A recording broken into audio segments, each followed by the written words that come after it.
protagonistas, con los actores. Diseño Universal, Fabián y Fernando Galarraga. A pesar de los intentos de invisibilizarla para señalar que estamos viviendo una situación verdaderamente trágica. Una propuesta colectiva para dejar nuestras individualidades prejuiciosas atrás. Se aprobó con unanimidad una ley que empieza a mejorar un poquito la situación de las familias y de las personas con discapacidad. Diseño Universal, viernes a las 14, por Radio Caput. Voces de los territorios. El verdadero relato. Voces de los territorios. Conduce Irma Caupán. Voces de los territorios. Los martes a las 9 de la noche. En Caput.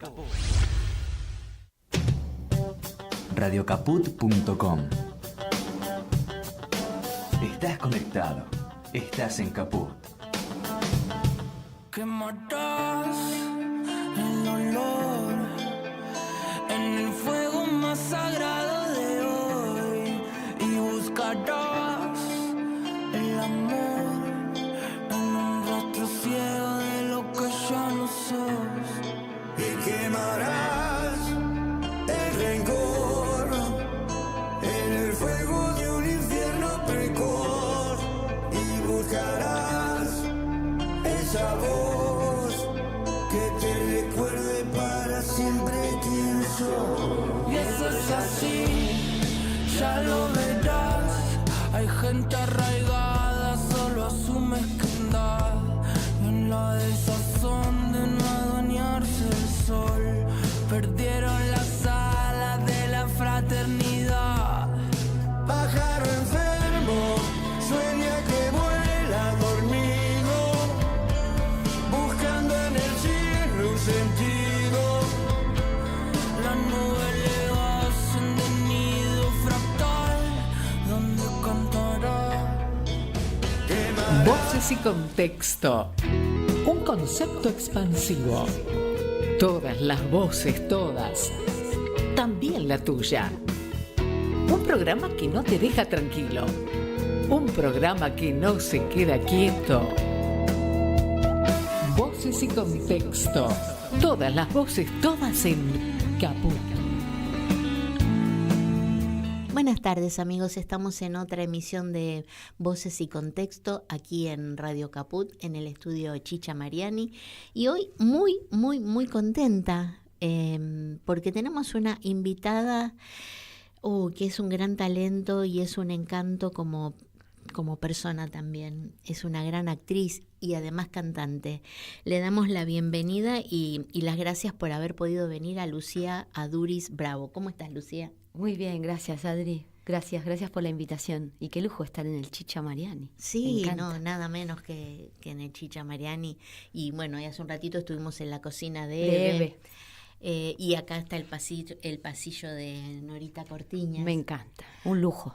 Así que sí, estamos muy contentos de estar en esta radio. Bueno, y le contamos a nuestros oyentes, a nuestros amigos, que te invitamos porque la semana pasada fui a ver, junto con un amigo que te quiere mucho, Mariano Conterarte. Marianito. Fuimos a ver una obra extraordinaria, así con todas las letras y con todas las sílabas, que se llama Las Adoro.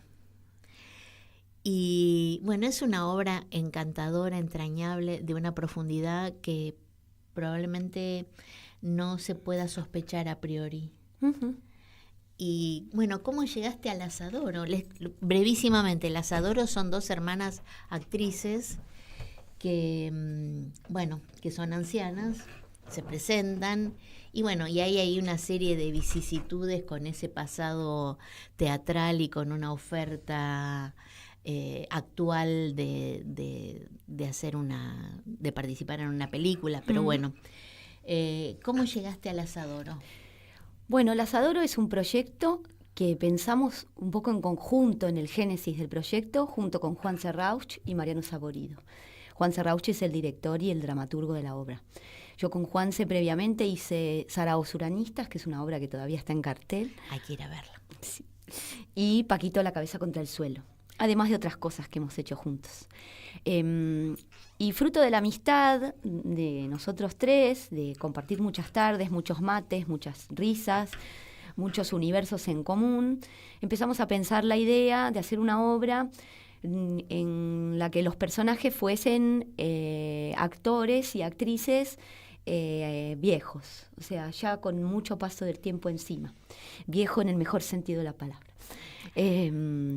Y con esas charlas y con ese sueño como de hacer un homenaje a esa composición, también preguntándonos con qué respeto y cómo se aproxima un cuerpo joven a componer la vejez, si tiene algo de ingenuidad hacer eso, digamos, siempre esa pregunta de por qué si en una obra hay 2 personas grandes, por qué no hay personas grandes componiéndolas. Pero bueno, con todas esas preguntas y esa valentía para meternos en la creación, nos empezamos a juntar en la casa de la abuela del marido de Mariano, un departamento semivacío con cositas propias de una abuela, a improvisar. Nos poníamos frente a Juanse un rato largo y tomábamos tecito, le llamábamos el tecito, eran esos ensayos, e improvisábamos cosas. Nos llevábamos unos anteojos, unas chalinas, plantitas, cositas que teníamos, y nos reíamos a carcajadas y pasábamos muchas horas hablando de eso. Y eso, conjuntamente con soñar un poco la idea de esto de actores con trayectoria que se quedan un poco fuera del tiempo, un poco como la película Sunset Boulevard, un poco un homenaje a ese tipo de idea de un actor que ha dado toda su vida al lenguaje actoral y de pronto la época lo empuja a no estar ya en vigencia, tal cual. Y de esta mezcla fuimos trabajando, un poco se perdió el proyecto, después cada una hizo como sus cosas y un día Juan se dijo, tengo la idea, vamos a juntarnos, vamos a hacerlo. Y ahí nos juntamos con nuestras benefactoras, nuestras hadas, nuestras arquitectas productoras de teatro, que son Ale Menayed y las chicas de Nun Teatro Bar, Karina, Adriana, Karina, Maru y Sandrita. Ellas nos dijeron, vamos, la hacemos, la producimos. Y ahí Juan se vino con el texto y dijo, aquí está, esta es la obra, las adoro.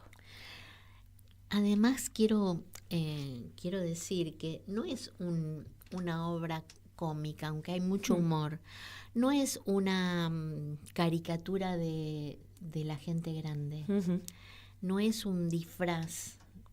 Qué lindo eso, que no se vea así. así. No es una burla. Claro, ¿no? Es lindo eso. Que se vea de esa manera, porque pusimos mucho esfuerzo en pensarlo de ese modo. Con todo el respeto y el cariño y la admiración, no es un gazalla. Ajá, claro. Haciendo de una anciana. Entiendo, sí. Es otra cosa.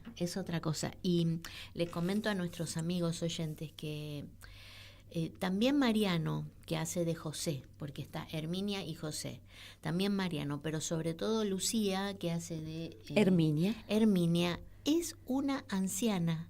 Aparece en el escenario después de una introducción que hace el hermano, ¿no? Aparte de hermanos siameses de distintos sexos, eso no es posible. Es muy bueno, que no es posible, pero nos parece un disparate precioso. Sí, divino. Y resulta que nos encontramos realmente con una anciana. No sé si... Qué lindo. Bueno, es la actitud corporal, por supuesto, el manejo de tu cuerpo, el maquillaje...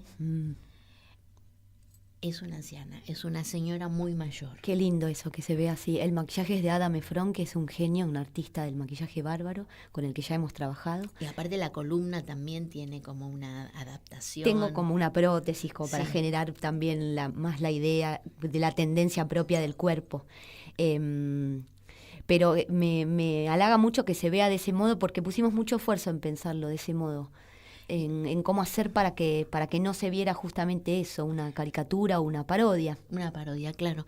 Pero no sé por qué. A mí, bueno, se darán cuenta, ¿no?, que me encantó la obra, pero ocurre una metamorfosis, porque después, a medida que va avanzando la obra, el argumento, etcétera, etcétera, se produce como un giro, como un giro. Uh-huh. Un giro en el argumento. Sí. Y la actitud corporal de Herminia empieza a ser distinta. Sí. Y yo pensaba, perdón, pero voy a ser muy sincera, digo, a lo mejor se olvidó de que era una anciana, pero se ve que hay una transmutación entre ese cuerpo y el otro cuando asumen ese proyecto, responden a ese llamado. Tal cual. Realmente desde todo punto me imagino que todo habrá estado muy pensado y muy conversado, ¿no? Eso tiene, justamente ese punto que marcás, Adri, tiene algo muy maravilloso que para mí tiene el arte teatral, que es que hay ideas o conceptos o cuestiones que se desprenden del juego profundo. Cuando uno juega el material con profundidad, con atención, con disciplina, de pronto aparecen signos o cuestiones que se pueden pensar a modo de idea.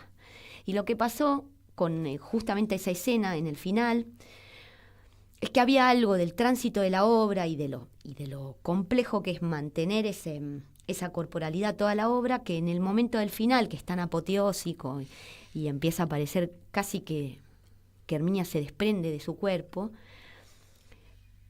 actoralmente solo me salía que había como una especie de rayo de juventud donde ella se rejuvenece, y empezamos a notar eso y decir, pero ¿y no será que justamente cuando estás más cerca del final la juventud aparece? Y no solo eso, sino porque está actuando, y cuando ella actúa la juventud vuelve. Claro. Que eso es algo que quisimos sí reflejar desde el principio, porque hemos visto muchos casos de actores y actrices que estaban achacaditos o estaban muy así, muy empequeñecidos, y de pronto cuando los ponen a actuar... Pienso en Eddie Krila, por ejemplo. Es increíble.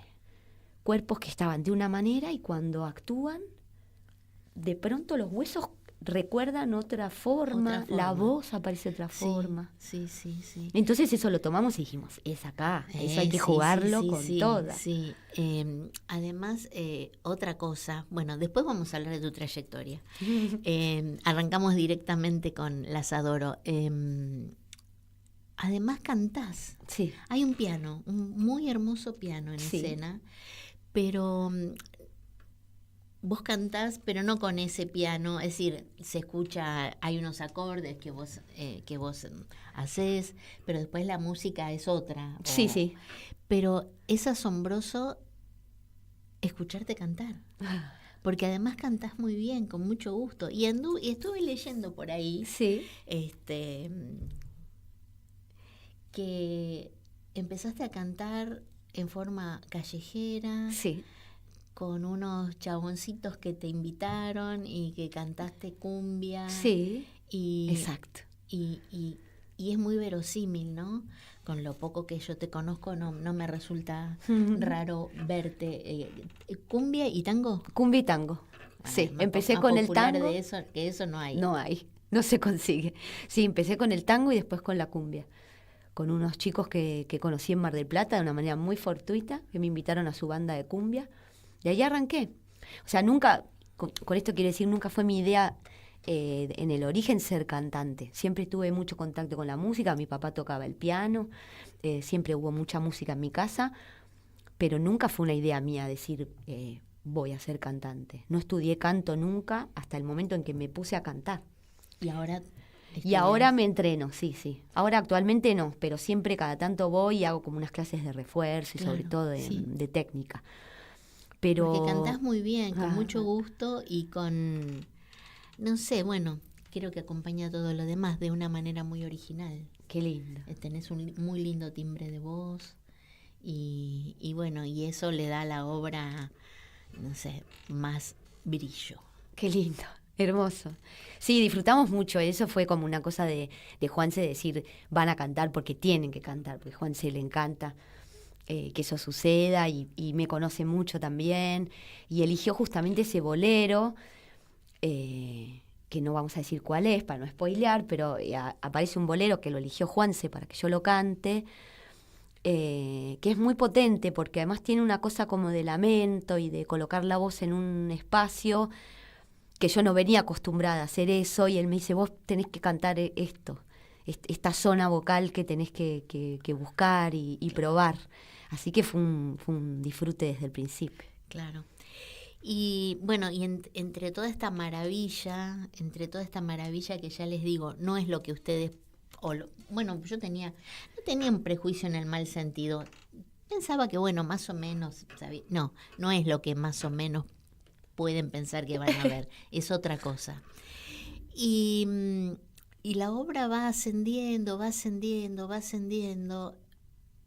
sorprendiendo, y llega un momento en que, no sé, yo me sentí muy identificada porque no es un manifiesto a nivel tribuna, a nivel tablón, a nivel...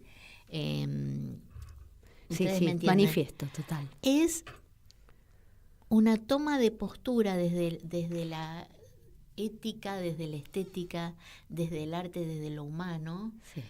Que no es muy frecuente. Es decir, si bien hay muchas obras que tienen esa impronta, ¿no? De revalorizar, pero esto yo sé que es verdad.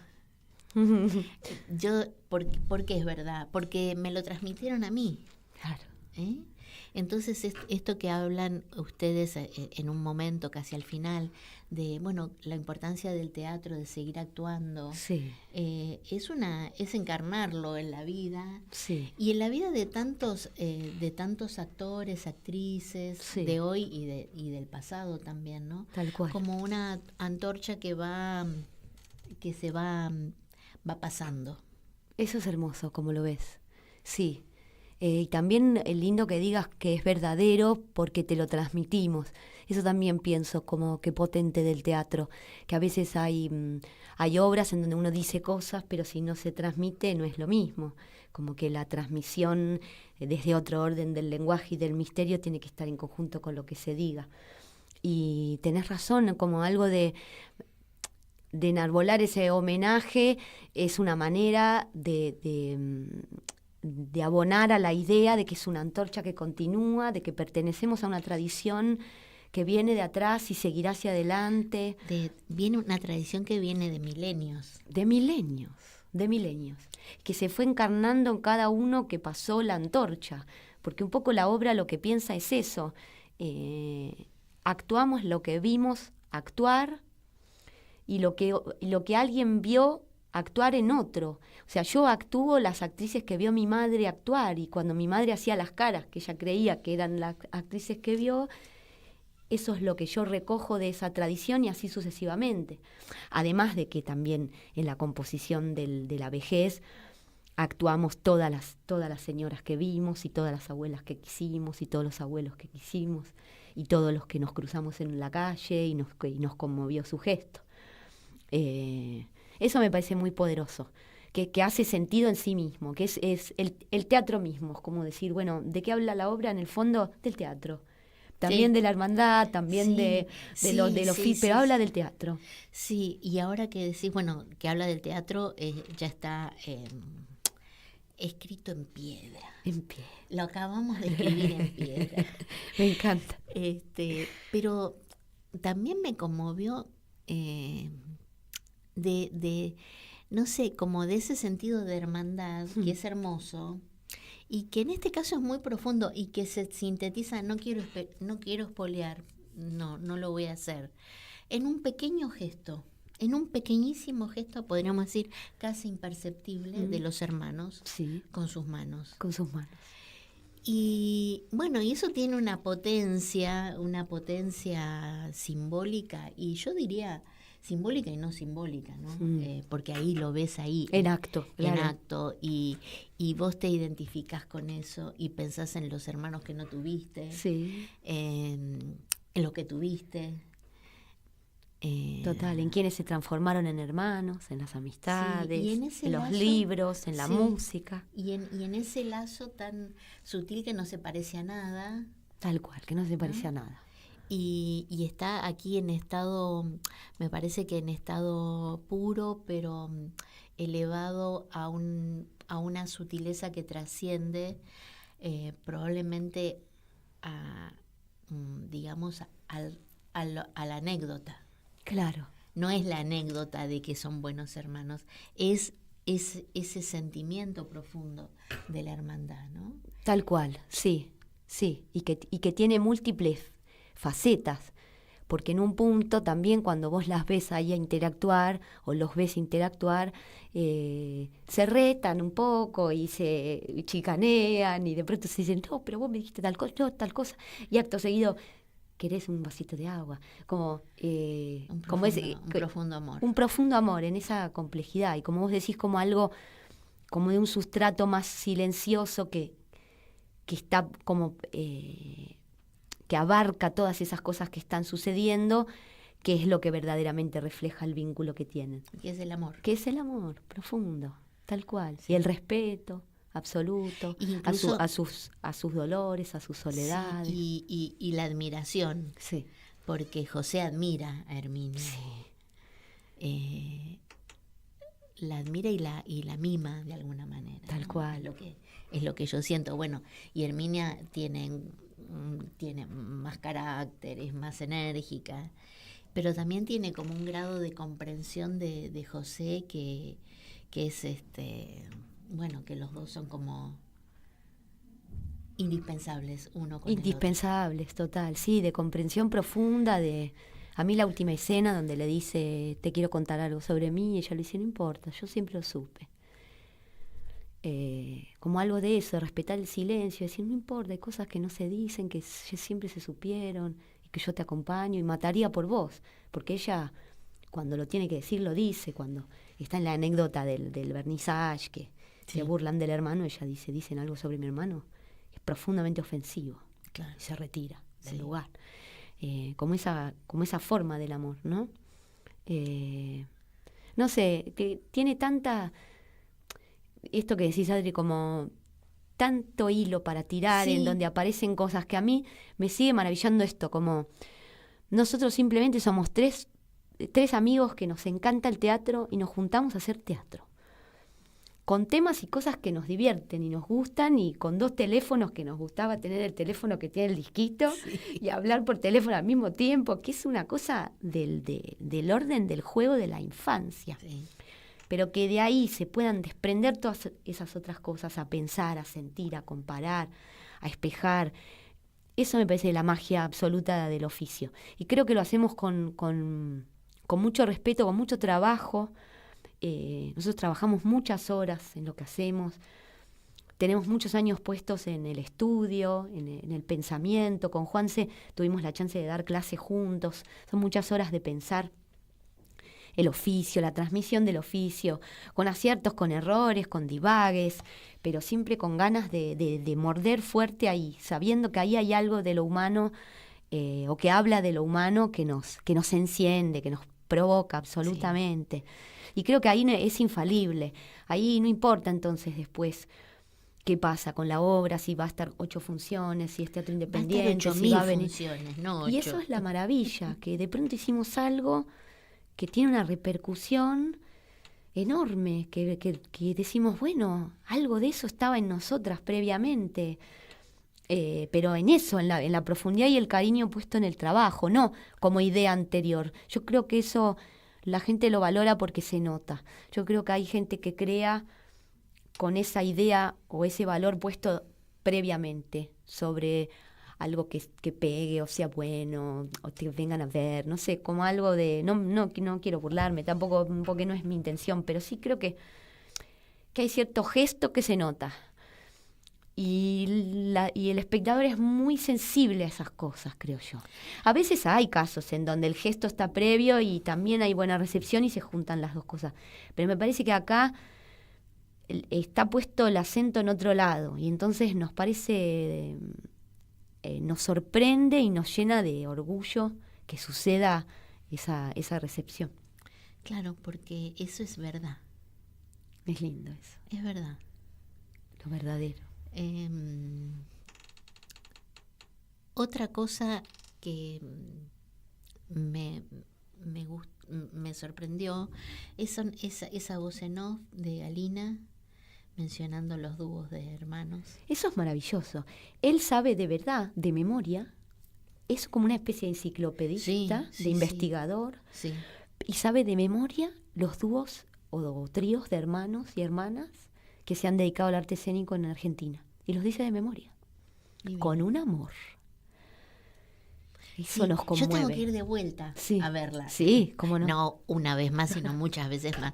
Porque, claro, ahora sé. Entonces cuando ahora vas a parar la oreja ahí a claro, escuchar bien. Sí, porque no me daba mucho cuenta Claro.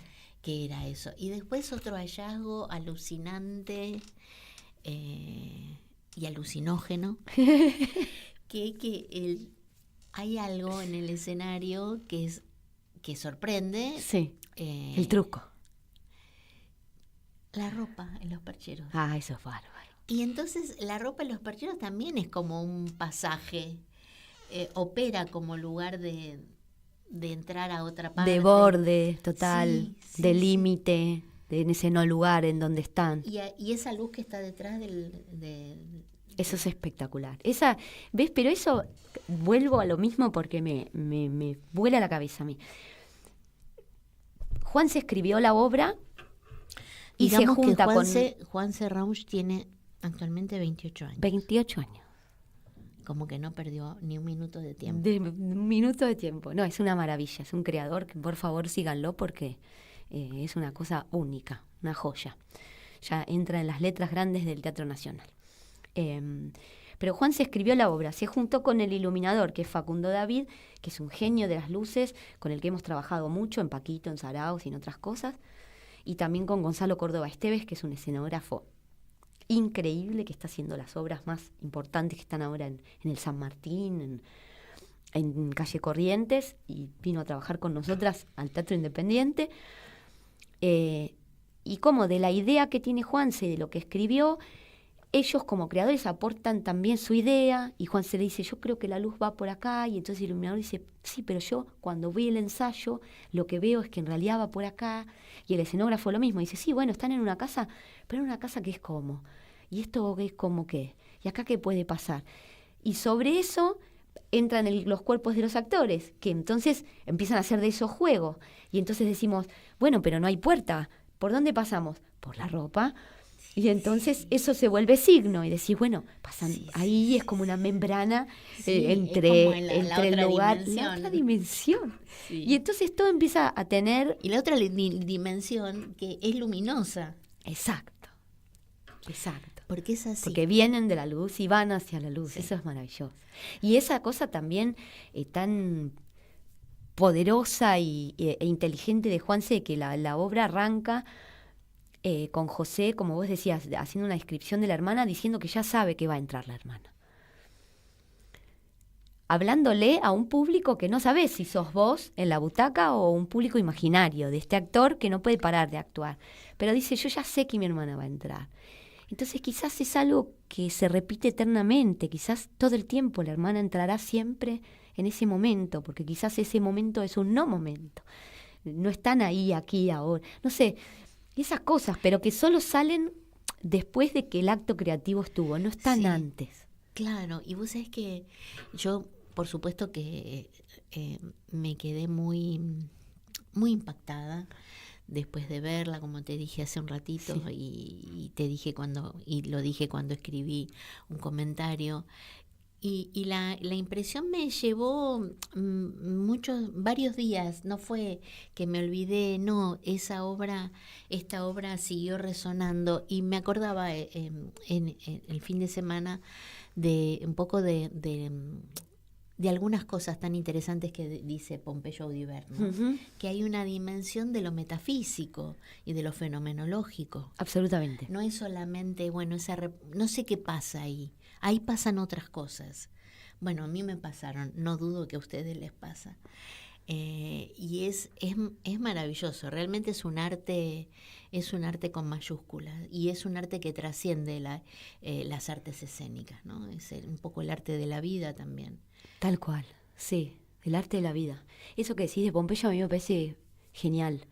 Él tiene un escrito donde dice que hay algo de la fenomenología, de la actuación, en donde... Y es inquietante. Que es inquietante, donde él dice, yo he constatado que en realidad la actuación es el yo ficcional es una excusa para hacer operar otras fuerzas que son previas al yo, y al yo del intérprete, en donde el yo del intérprete descubre que tiene estructuras de identidad que están ahí en pugna, y que el realismo y algunas escuelas de teatro históricas han hecho mucho esfuerzo por domar y por contener, y que hay otras formas de la actuación que las liberan en grandes caudales de energía, y que eso es indetenible, no sé, es como algo que pasa solo. Que pasa solo, que es como ir a misa. Solo, pero se es como opera ir a ahí. misa, entre todos los que estamos ahí. A mí me parece espectacular. Sí. Y, Lucía, ¿cuándo pueden ir nuestros amigos a verlos al Galpón de Guevara? Las Adoro está los lunes a las 20:30 en el Galpón de Guevara, que es Guevara 326. Y creo que vamos a agregar una función más. Quizás vamos a hacer doble función los lunes. Pero estamos todavía ahí viendo si es posible. Porque tenemos ganas de que la vea todo el mundo, y es una sala. El 25 de mayo. El 25 de mayo hay 2 funciones. Ya tengo mi entrada para el 25 de mayo. Hermoso. De vuelta. Me encanta. Voy con una amiga. Me encanta. ¿Y piensan estar mucho tiempo? ¿Tienen todavía programado? Tenemos programado estar en el Galpón todo lo que se pueda, agregando una segunda función también para que la pueda ver todo el mundo en ese espacio, y después pensar a ver un poco dónde nos lleva el devenir, porque también, bueno, si hay mucho público con ganas de verla, hay que ver cómo también responder a esa demanda para que nadie se quede afuera. ¿Cuándo estrenaron? Y estrenamos hace 4 lunes. Creo que este es nuestro 4.º lunes. Este es el 4.º lunes. Sí, hace muy poquito. Bueno, te propongo que escuchemos un tema musical. Dale. Que lo elegí pensando en vos. A ver. Y después seguimos con la otra parte de todo lo que todo lo que nos tenés que contar. Muy bien, excelente.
till you love me. I'll fuck you till you love me. I'll fuck you till you love me. Till you love me. Till you love me. Till you love me. Till you love me. Till you love me. Love me. Till you love me.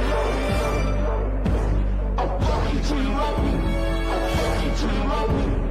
Love me. Love me. Love me. Love me. Estamos emocionadas. Estamos emocionadas acá, dice Lucía. Y tenemos un mensaje de Mariano Conterarte, a ver si lo... Marianito, Sí. lo quiero mucho. A ver. ¿Qué dice? Dice, qué buen programa. Abrazo para ambas. Ay, Bueno, un muchas abrazo. muchas gracias, Mariano, que estás del otro lado ahí prestando las orejas. Y ahora en el corte hacíamos referencia a un grupo de teatro que nos encanta, La Zaranda. El dramaturgo es Eusebio Calonge. Sí. Y quiero traerlo, después vamos a hablar de tu formación, porque el año pasado tuvimos la dicha inmensa de ver una obra de La Zaranda interpretada por 2 mujeres Sí. argentinas Argentina. en el Picadero, Quien sea llega tarde. Sí. ¿Y qué fue para vos esa? Bueno, en el año pasado le invité a tu compañera. A Naila. A Naila. Fue muy linda la entrevista, fue hermosa. ¿Y qué fue para vos actuar esa obra? Que es una obra que lamenté tanto que no se hubiera podido seguir representando, Sí, ¿no? Pero sí. bueno, probablemente en el futuro se va. En el futuro yo creo que puede volver. ¿Cómo Para fue mí- trabajar con La Zaranda?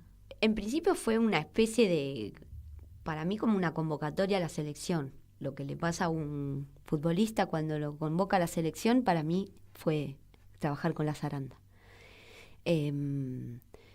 La primera vez que vi La Zaranda los vi con mi madre hace muchos años en el Teatro Cervantes. Y desde ahí, desde la primera vez que los vi, dije, yo este es el teatro que quiero hacer, creo en este teatro creo que es lo que es la forma del oficio que quiero encarnar de aquí para toda la vida. Y desde ese día, cada vez que vinieron a Buenos Aires, los fui a ver. Y una vez mi mamá, viendo que yo era tan fanática de La Zaranda, en tiempos donde internet todavía era muy incipiente. Y aparte, me imagino que vos eras muy chica Sí. y que no es un trabajo fácil. No es un trabajo fácil, sí, Ver. de decodificar La Zaranda. No. Pero había algo que trasciende como el lenguaje que produce el lenguaje. Había algo de esa potencia, de ese patetismo hermoso, de esos rotos, de esos nadie, pero que triunfan, pero que ganaron todo, que ganarán siempre, que a mí me cautivaba particularmente. Y esos cuerpos poderosos, esas voces, esas imágenes, de ese teatro fragmentado además, donde el argumento es de otra manera, donde no está la historia que van y vienen, donde el teatro está en el cuerpo, en el espacio. Incluso en la fragilidad de esos cuerpos, porque también son personas grandes. Total. Y se animan a cosas muy osadas. Muy osadas. Como por ejemplo en la última obra que dieron en Buenos Aires el año pasado. Sí, a cosas que requieren un entrenamiento y estar muy en contacto con tu propio cuerpo y tus capacidades. Y entonces eso, mi mamá me vio tan fanática y en tiempos donde empezaba un poco la internet, descubrió que había un artículo que se llama El oficio de comunicar el misterio, escrito por Eusebio Calonge, publicado en una revista española. Y mi mamá no lo conseguía en ningún lado abierto para descargar en internet. Entonces encontré un mail, así googleando, encontré un mail que era lazaranda@lazaranda. Y escribió a ese mail y dijo, me gustaría tener este artículo para mi hija desde Argentina, los queremos mucho. Eusebio mismo contesta y le dice, aquí tiene el artículo. Y no me acuerdo bien qué frase había, pero había una frase muy particular. Cuestión que mandan el artículo, mi mamá lo imprime y me lo regala. Ese artículo todavía tengo conmigo. Pasan los años, yo en un momento vuelvo a rescatar ese artículo para las clases con Juanse y lo llevaba siempre en la mochila. Y La Zaranda viene a Buenos Aires y el productor de La Zaranda histórico es Sebastián Blutrach, que es el dueño del Picadero. Yo estaba haciendo funciones en el Picadero de otra obra, de Mariano Tenconi Blanco, una obra preciosa. Y me cruzo con Blutrach y me dice, vi en un posteo que escribiste que te gusta La Zaranda. Le digo, sí, soy fanática de La Zaranda, tengo en mi mochila ahora mismo un artículo de Eusebio Calonge que llevo como la Biblia. Se reiría Eusebio, escuchar que diga la palabra Biblia. Y Sebastián me dice, no, porque vamos a producir un espectáculo acá en Buenos Aires de una obra para 2 mujeres. Me interesa saber que vos ya conocés el lenguaje. Yo dije, por favor, No que pudiste, sea la no mía. pudiste pensar en otra cosa a partir de ese momento. A partir de ese momento. Sí, sí. Hasta que llega el llamado y Sebastián me dice, me gustaría que actúes vos la obra de La Zaranda. Y ahí fue que lo hubieran escrito un para viaje. vos. Y cuando la Ese leí papel. dije, esto es, a mi juego me han llamado. Entonces fue todo de un nivel de providencia, como de decir que estaba este encuentro destinado. Sí.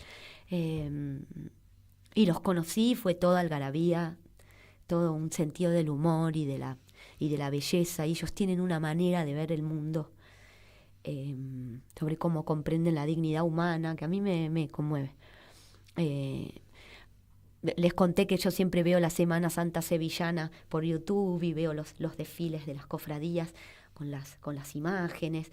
Y Paco de la Zaranda me contó que él fue capataz, que es el que va delante de la cofradía y da el chicotazo para que la imagen suba y dice unas palabras mágicas que se las dice a los compañeros que van debajo.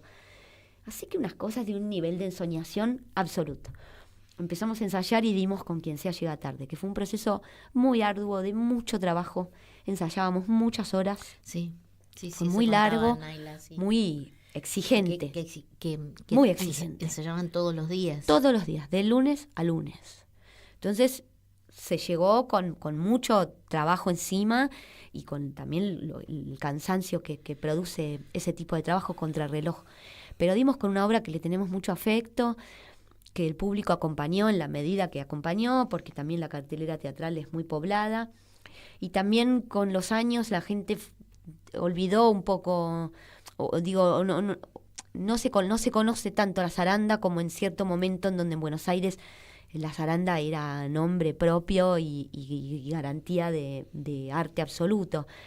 Con los años se fue perdiendo un poco eso, porque también las escuelas de teatro, como que se hace poca educación en ese sentido. Y entonces, bueno, nos acompañó el público hasta donde se pudo y la obra ahí terminó. Sí, pero yo me y yo llevo creo- 2 amigos entrañables Creo que los si quiero. hubiera seguido en cartel, la gente hubiera seguido yendo. Puede ser. Ojalá. Estuvimos en Mar del Plata, me nominaron a una estrella de mar por ese trabajo. Porque aparte, claro, yo no Fue sabía hermoso. que habían estado en Mar del Plata. Sí, ¿no? fuimos. Y otra cosa de las que yo le quiero comentar, porque ella seguro que no va a querer decirlo, que tiene muchísimas, pero muchísimas obras estrenadas, muchísimas, a pesar de su juventud, y muchísimos premios. Y bueno, y eso es estricta justicia. Y me gustaría, porque el tiempo va muy veloz, me gustaría que comentaras un poquito, bueno, qué obras estás haciendo actualmente aparte del Asadoro y cómo arrancaste tu formación, tus primeros maestros. Muy bien. ¿Qué estás haciendo? Ahora estoy haciendo Las Adoro los lunes en el Galpón. Yo sigo en Saraos Uranistas, que a partir de julio vamos a estar en el Teatro Maipo los días martes, así que vengan. Y estoy haciendo una obra en teatro comercial que se llama Berlín, Berlín, que la dirige Corina Fiorillo, que produce RGB. Es un lindo trabajo, una comedia de puertas, muy dinámica, muy linda. Con el elenco donde está Fernanda Metilli, Pablo Rago, Juan Pablo Jereto, que es un genio, ¿Te que sentís lo amo. cómoda? Muy cómoda, muy cómoda. Y Es aparte- hermoso, es una experiencia de teatro que yo tuve muy pocas en pero mi historia. Corina es una genia. Y Corina es lo más, Sí. es bárbara, Es bárbara. era perfecta para dirigir ese material. Y me parece que es una apuesta dentro de la cartelera del comercial que apuesta al humor físico y algo de la velocidad de la comedia que está bueno y que es inocente, ¿En dónde que es está? hermoso. En el Apolo. En Esa el te Apolo. invito cuando quieras, Bueno. es hermosa. Bárbaro. Eh, Hablando de teatro físico, sí. ¿vos también haces un poco de teatro físico? No, yo tuve una formación muy ecléctica. ¿Te formaste con Savignone? en Me algún formé momento? con Savignone después de hacer la EMAD, sí. Ahí creo que ese fue el momento más donde hice el teatro físico, digamos, porque Marcelo hace la escuela de Jacques Lecoq, que es maravillosa. Pero yo terminé el secundario y me anoté en la Escuela Metropolitana de Arte Dramático. Porque no sabía qué estudiar. Miren. Que no sabía qué estudiar. Y dije, bueno, qué sé yo. Más o menos actué, hice un curso de teatro con mi papá. Claro, dijo, en el colegio, En el colegio. él creó un taller de teatro. de teatro, mi padre. Y fue mi primer maestro. ¿A qué colegio ibas? A la Escuela Argentina Modelo. Él era profesor de literatura ahí. Hizo el taller de teatro, y me anoté ahí y dije, bueno, más o menos. Y no tenía ni idea qué hacer. Y dije, bueno. Y mi cuñada me dijo, pero el teatro se estudia en escuelas, ¿En serio? claro, sí, en instituciones. Y estaba en la EMAD y el IUNA. Y me anoté en los dos, y cuando vi que el ingreso al IUNA duraba como 3 meses, o más o menos, porque tenía un curso de nivelación y no sé qué, me apichoné y dije, no, yo voy a hacer solo el de la EMAD, que eran 4 pruebas eliminatorias. Bueno, tampoco Y era me tan- tiré al piletazo. Tampoco era tan fácil, ¿no? Entrar. No era tan fácil, pero por lo menos ibas con una prueba y bueno, y si me dicen que no. Era más fácil. Para mi miedo era más fácil. Que era tremendo, que también me mandé ahí con mi idea de lo que era hacer teatro y llegué y había gente que tenía escenografía. Yo había pensado un monólogo que me dio mi mamá, que era El gigante amapolas, el monólogo de Mosquito, guitarra y mentirola. Y llevé una camperita nada más y veo que todos tenían escenografía.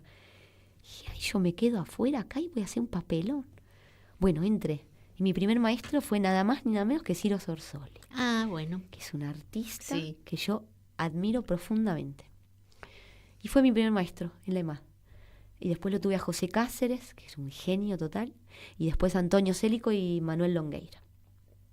Y ahí terminé la EMAD y me anoté en el Sportivo Teatral. Y lo tuve a Sí. Ricardo Bartiz un tiempo. Sí, Un claro. genio total también. Después dejé el Sportivo y ahí durante un tiempo solamente trabajé. Trabajé de todo, pero también empecé a hacer una obra, gracias a Manuel Longueira, que fue profesor mío de la EMAD, una obra sobre Malvinas que se llamaba Islas de la Memoria, que produjo el Cervantes. Y fue un proyecto espectacular, que fue por todo el país y después nos llevaron en gira en Latinoamérica. Una cosa muy poderosa con textos que son relatos de combatientes verdaderos. Poderosísima. Una cosa, pero que yo aprendí ahí de teatro, todo. Después esa obra terminó y ahí me anoté con Andrea Garrote. Sí, fue mi gran maestra, Andrea Garrote. Que una estaba genia. el otro día en la Estaba función. En la función.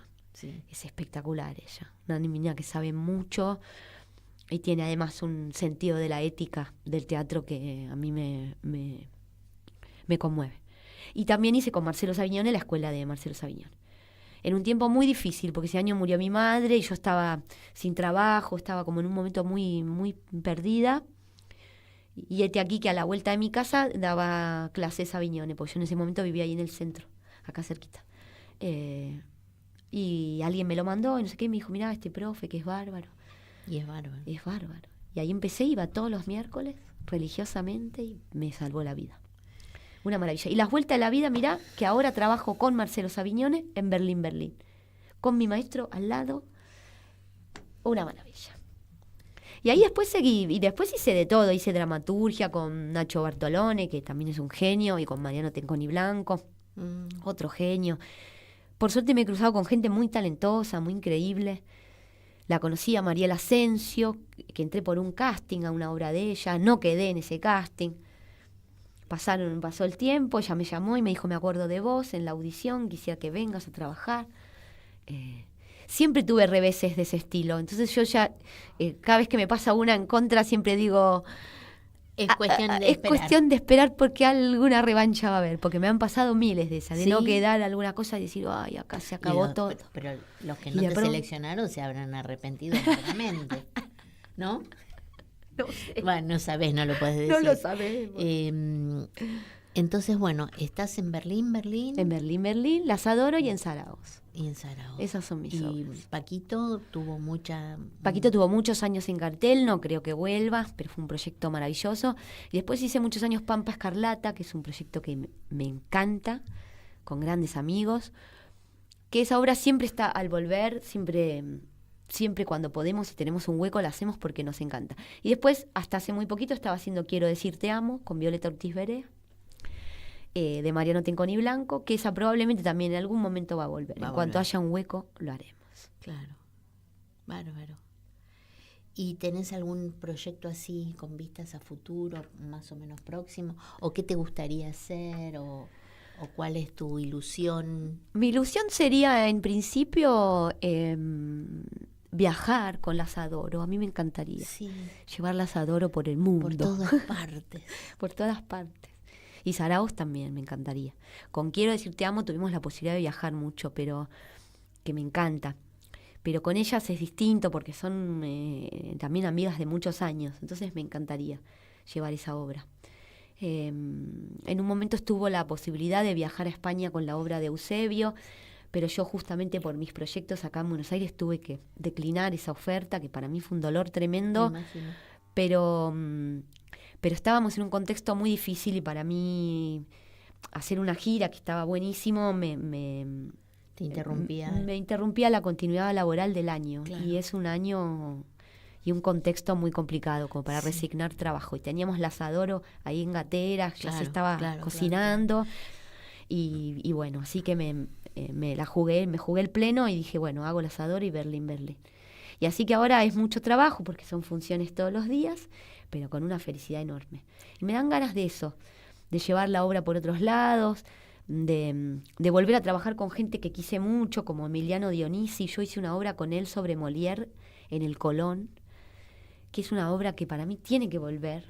Se llama Moliendo a Molière. Me encantaría que esa obra vuelva. ¿Vieron todas las obras que mencionó? O sea, es verdad que lo que yo les decía, ustedes no me creían. Muchísimas obras. Increíble. Muchas cosas. Muchas cosas. Le hemos dado la vida entera. Sí, y todo lo que falta, Ojalá. Lucía, ¿y das clases? Hemos dado clases junto con Juanse, pero seminarios muy cortos. No doy clases así, no es mi profesión, la docencia. Porque por suerte con Juanse hicimos un buen dúo. Yo he dado clases sola en el colegio donde daba clases mi papá, he tenido el taller, luego que él se jubiló, yo lo tomé. Después di clases para niños y niñas, pero no me hallo bien con la docencia. Yo tengo como un lugar de la cabeza que no me arma sistema, que soy más volada. Y con Juanse descubrí un tándem bárbaro, porque él tiene un nivel de método y de elocuencia y es muy articulado y muy metódico, entonces nos llevamos muy bien juntos. Así que esa experiencia fue bárbara, pero no es lo que más disfruto. Más bien me pone nerviosa, me da mucha ansiedad la docencia.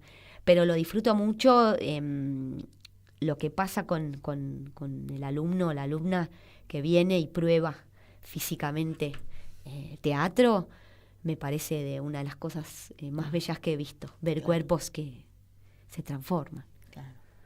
Me parece precioso. Así que cada vez que se pueda y que además es una salida laboral tan hermosa, cuando el trabajo merma, siempre tener cerca de la mano la posibilidad de dar clases está buenísimo. Qué lindo. Bueno, nos vamos acercando al final, faltan unos pocos minutos. Sí. ¿Hay algo que te gustaría decir, transmitir, manifestar, alguna idea, algún deseo en este contexto tan difícil? Ay, qué bárbaro. Creo que está todo que se puso todo tan espeso y tan complicado de desenmarañar. Para mí hay algo de la actividad del teatro que vos un poco lo escribís en tu artículo, que está buenísimo, léanlo, que escribió sobre las Adoro. Algo de en estos tiempos hacer una actividad como el teatro, que es una especie de máquina de orfebrería, ¿viste? Que requiere de un tiempo, de una paciencia y de poner una pieza junto a otra, y porque esa pieza está al lado de esa pieza es que cada pieza adquiere su valor, no independientemente. Y la belleza de la joya empieza a aparecer porque hay una piecita al lado de una piecita. Y si uno se pone nervioso y quiere ver el trabajo final, la rompes. Tenés que tener paciencia y probablemente no veas a dónde va lo que estás haciendo hasta cuando esté terminado casi. Entonces hay que aguantar el sogazo de la tormenta. y sobre todo tener buenos amigos, hay una conducción, sobre todo conducción de alguien que ve más allá de los puntos ciegos de cada cual y transmite coraje y un mensaje de aliento.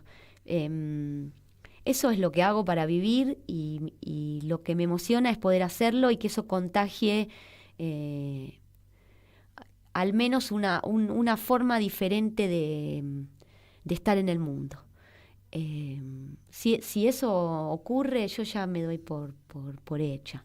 Y me parece que es como pensar eso en la actividad de cada cual y en lo pequeño de cada día, nos devuelve como una dignidad enorme. Como estamos en un tiempo en donde se ha perdido como, no quiero sonar altisonante, pero como una idea de qué es vivir una vida digna. Claro. ¿Qué significa vivir una vida digna? Y vienen todos estos hijos de puta a decir, viste, que el trabajo y que la inteligencia artificial reemplazará y que el obrero tiene que ser emprendedor y es la era de los hijos de puta, lo digo con todas las letras. Sí. Y volver a eso, a lo pequeño de lo humano, a la familia artesanal, a juntarse entre personas, a hacer cosas de personas y con ese gozo que eso trae, de estar con el otro. Eso es todo. Y creo que el teatro lo es y yo me siento una privilegiada de poder hacerlo y compartirlo. Y además yo siempre pienso, bueno, yo hablo como espectadora, ¿no? Pero el espectador, no sé si en todos los casos, pero me pasa a mí, yo me siento parte de eso que está pasando ahí, que hacen ustedes. Y también lo veo como una cosa de crear nuevos mundos posibles. Nuevos mundos posibles, tal cual.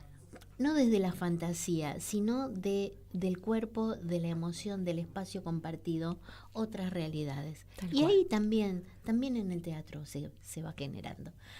Hay muchas formas de revolución y de resistencia. Tal cual. El teatro es solo una de ellas. Hermoso, tal cual. Bueno, nos vamos. Gracias, Lucía. Gracias a vos, Adri, sos lo más. Muy lindo. Te agradezco mucho que hayas podido venir. Por favor. Pero aparte yo le tengo que decir, vino con un entusiasmo que yo, no podía creer. Porque cuando le invité, me dijo, sí, cómo no. Pero y cómo yo no. Dije, bueno, qué bárbaro. Es un lujo para mí. Bueno, y para nosotros es una alegría que hayas venido. Gracias, Adri. Seguiremos viendo las Adoro y todo lo otro que venga. Me encanta. Muchas gracias. Gracias, Martín. Voces y contexto. Todas las voces, todas. Un programa incorrectamente político. Llega a su fin por hoy. Hasta la semana próxima. Hoy Chicha se nos fue. En Caput. Ana María Cariaga, pero quizás nos sobrevuele con su alma de abuela guerrera. Pasan cosas. Para darte a vos, Clara Anaí, esos abrazos tejidos y abrigados. Elsa Pavón. Decir que es merecido es poquito, no hay palabras para describir a Chicha. María Victoria. Con nosotros los nietos era sumamente cálida. Yo no me puedo olvidar de los regalitos que nos traía también a nosotros. Eve de Bonafini. Para mí fue una hermana, una amiga, una compañera. No sé por qué la vida nos juntó, pero nos pusimos de acuerdo en muchas cosas. Juan Martín Ramos Padilla. Esa placa que vamos a descubrir con el nombre de Chicha Mariani no es algo decorativo, pero es la asunción de un compromiso de defender las causas populares.